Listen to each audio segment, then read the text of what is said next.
ვფიქრობ, რომ რაღაცის შეცვლა შემიძლია აქ და თუ შემიძლია, რატომ არ უნდა ვიყო ეს მე, როცა ყველა რაღაც ადგილას ვჩნდებით რაღაც კონკრეტული მისიით.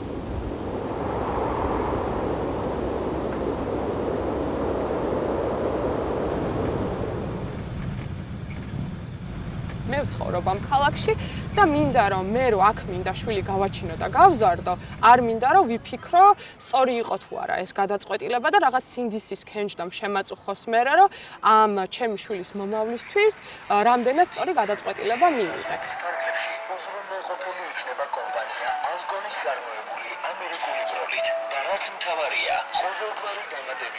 ჰაერის დაბინძურება იწვევს არაერთ დაავადებას, გულ-სისხლძარღვთა დაავადებები, ფილტვის სიმსივნე, რესპირატორული დაავადებები, რეპროდუქციის დაქვეითება, ხო, ძალიან დიდი პრობლემა არის ესეც, ფსიქიკური ჯანმრთელობის პრობლემები, რაც საკმაოდ გვიან გავიგეთ ჩვენ. და აი ამ დაავადებების წინააღმდეგ ბრძოლა არის რეალურად გავიგუდეს საქმიანობა.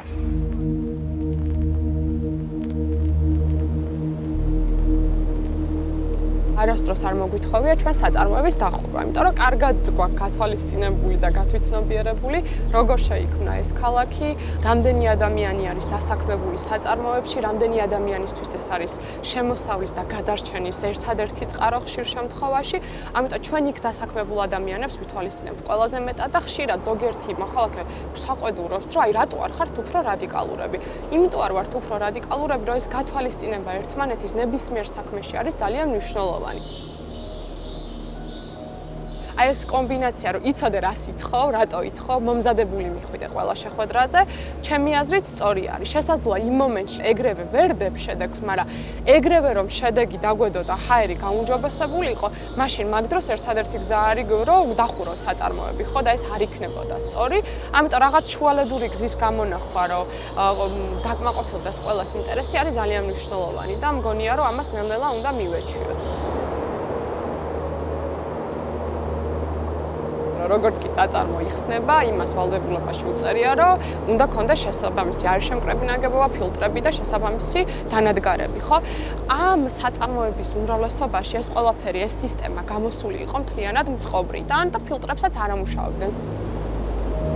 ამიტომ ჩვენი მოთხოვნა იყო სწორედ ეს, რომ უკვე არსებული კანონმდებლობის დაცვით ეფუნქციონირათ ამ საწარმოებს და სადაც კანონმდებლობაში იყო ჩავარდნა, გაუმჯობესებული იყო ეს ყველაფერი და მათ შორის საკანონმდებლო ცვლილებასაც ვითხოვდით და ეს იყო ერთ-ერთი ჯარიმების გაზრდა, იმიტომ რომ ჯარიმები იმდენად მცირე იყო, რომ საწარმოებს ერჩინოთ ეს მცირერიცხოვანი ჯარიმა გადაეხადათ, ვიდრე გადაიარაღებაში ჩაედოთ ეს რესურსები.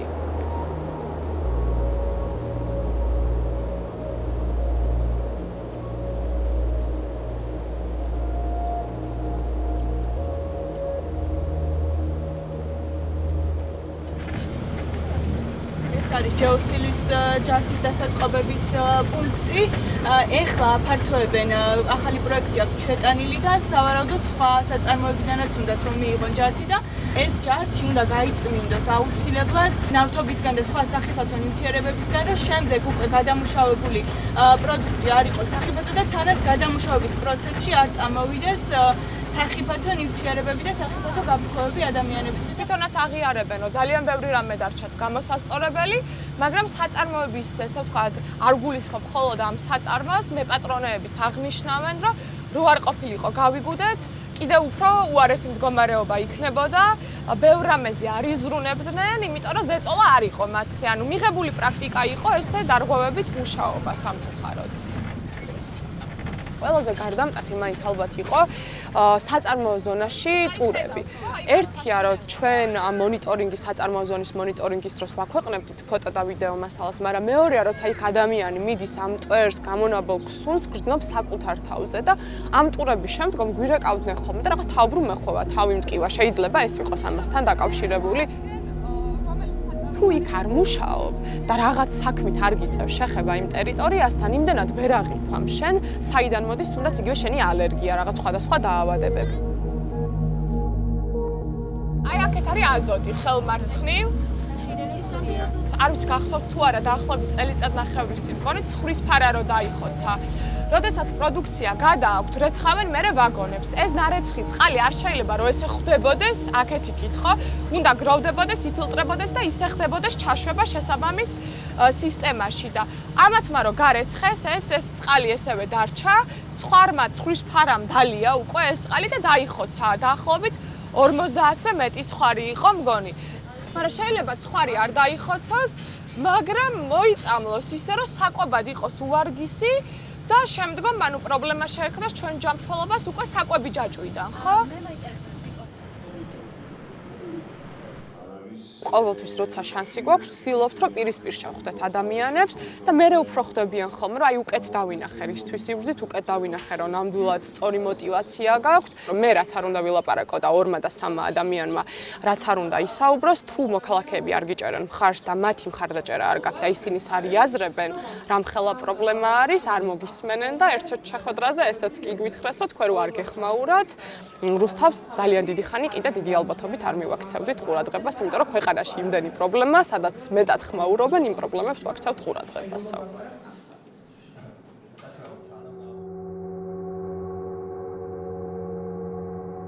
შეიცვალა პირველ რიგში ის, რომ 2020 წელს დამტკიცდა რუსთავის ატმოსფერული ჰაერის ხარისხის გაუმჯობესების სამოქმედო გეგმა 2020-2022 წლებისთვის. პარლამენტმა მიიღო საკანონმდებლო ცვლილებები, მათ შორის ჯარიმებიც გაიზარდა, ასევე სავალდებულო გახდა თვითმონიტორინგის სისტემა. რუსთავში დაახლოებით 25-მდე საწარმოს ეხებოდა, აქედან დღეს 15 ფუნქციონირებს და 15-დან 12-ს უკვე აქვს ეს თვითმონიტორინგის სისტემა. თავიდანვე, როდესაც გავიგუდეთ შეიქმნა, ძირითადი მიზანი, რა თქმა უნდა, იყო ატმოსფერული ჰაერის ხარისხის გაუმჯობესება. ვიღაცამ შეიძლება ჩათვალოს, რომ ეს მიზანი უკვე მიღწეული, იმიტომ რომ დაახლოებით 13-დან 16%-მდე გაუმჯობესდა ჰაერის ხარისხი, მტვრის-მყარი ნაწილაკების შემცველობა, 40%-ით შემცირდა საწარმოების მხრიდან გაფრქვეული მყარი ნაწილაკების მასა, მაგრამ ეს ნამდვილად არ არის ბოლომდე მიღწეული მიზანი, იმიტომ რომ ჯერ კიდევ მონაცემები და ჰაერის ხარისხი რუსთავში ჯანმრთელობისთვის საკმაოდ სახიფათოა. და სამომავლო გეგმები სწორედ ამას ეხმიანება, რა თქმა უნდა, რომ მაქსიმალურად ამ ზღვრულად დასაშვებ ნორმებთან ახლოს იყოს რუსთავის ჰაერის ხარისხი და არ იყოს ისეთი საზიანო ჩვენი ჯანმრთელობისთვის, როგორც დღევანდელი მდგომარეობით არის. მეწარმეების დამოკიდებულებაც შეიცვალა საკმაოდ. თავიდან თუ ჩვენ დრონს ხედავდნენ და ამბობდნენ, რომ ესროლეთ და ჩამოაგდეთ, მერე რამდენიმე საწარმოში ჰქონდა შემთხვევები, როდესაც გვეპატიჟებოდნენ, რომ მოდით ნახეთ რა გავაუმჯობესეთ. ანუ მათი დამოკიდებულებები საკმაოდ იცვლებოდა, იცვლება ხალხის დამოკიდებულება, იმიტომ რომ სულ ესე იყო ჰაერი, ზოგი ამასაც ამბობდა ხოლმე და ეხლა უკვე როდესაც სტატისტიკურ მონაცემებს ვაწვდით, ვუზიარებთ, რამხელა გავლენა აქვს ადამიანის ჯანმრთელობაზე, უფრო მეტად ერთვებიან ხოლმე.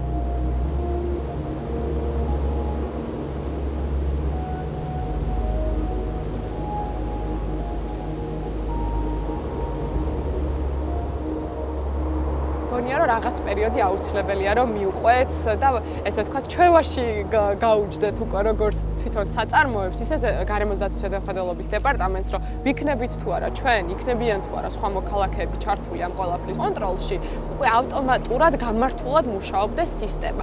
აი ეს სისტემური ცვლილებები არის რაც გვჭირდება როგორც გარემოსდაცვის სფეროში და ჰაერის მიმართულებით ისე ნებისმიერი სხვა მიმართულებით.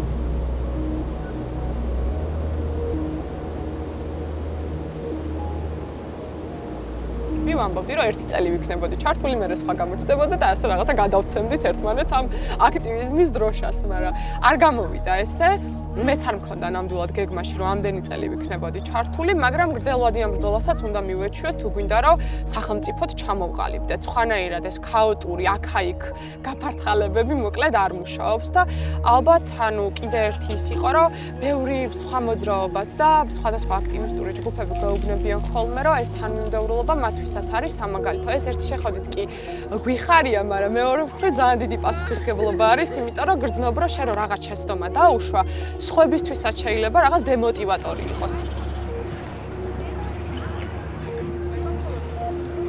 ხშირად რო გონია ხოლმე რომ ერთი და ორი მოქალაქე რა შეცვლის, ძალიან ბევრ რამეს შეცვლის, თუ სხვა ადამიანებსაც დაარწმუნებს ბრძოლის ისტორიაში.